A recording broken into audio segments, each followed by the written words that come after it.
Assalamualaikum warahmatullahi wabarakatuh. Kami saking kelompok sekawan badhe mempresentasiaken materi babagan teks anekdot.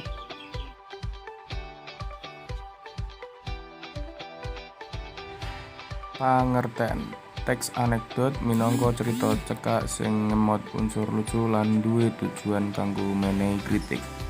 Teks anekdot biasanya kalebu dening layanan publik, politik, lingkungan, masyarakat, lan sak piturute. Fungsi teks anekdot fungsine kanggo nyritakaken crita fiksi uga non-fiksi saéngga pemaca kayane lagi nyekseni prastawa sing diceritakake. Struktur teks anekdot. Setunggal, abstraksi.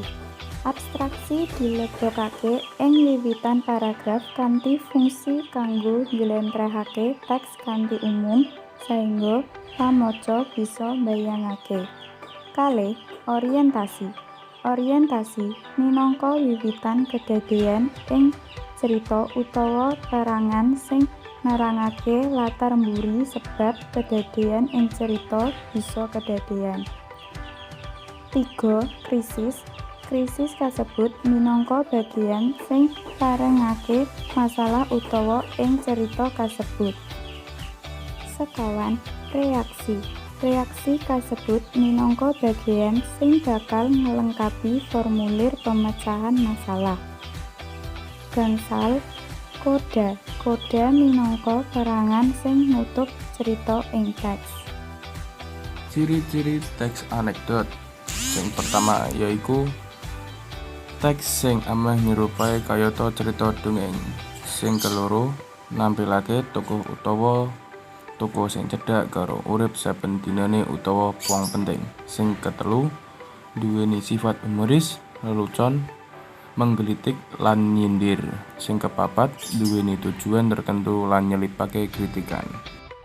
Kaidah teks anekdot. Setunggal, migunakake pitakon sing kreatif lan efektif utawa retorik. Kalih, migunakake kata keterangan waktu lawas.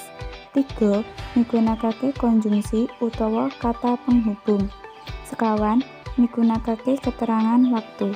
Gangsal, migunakake kalimat perintah. 6. Migunakake kata kerja.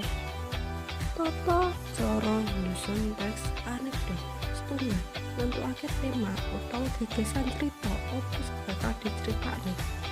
Kalih, nentukake pesan sing bakal disampaiake utawa sindiran utawa kritikan sing bakal disampaiake. 3. Nentukake unsur guyonan. Sekawan, nentukake lakon utawa paraga sing bakal diceritakake. Gangsal, nentukake alur cerita adhedhasar struktur teks anekdot.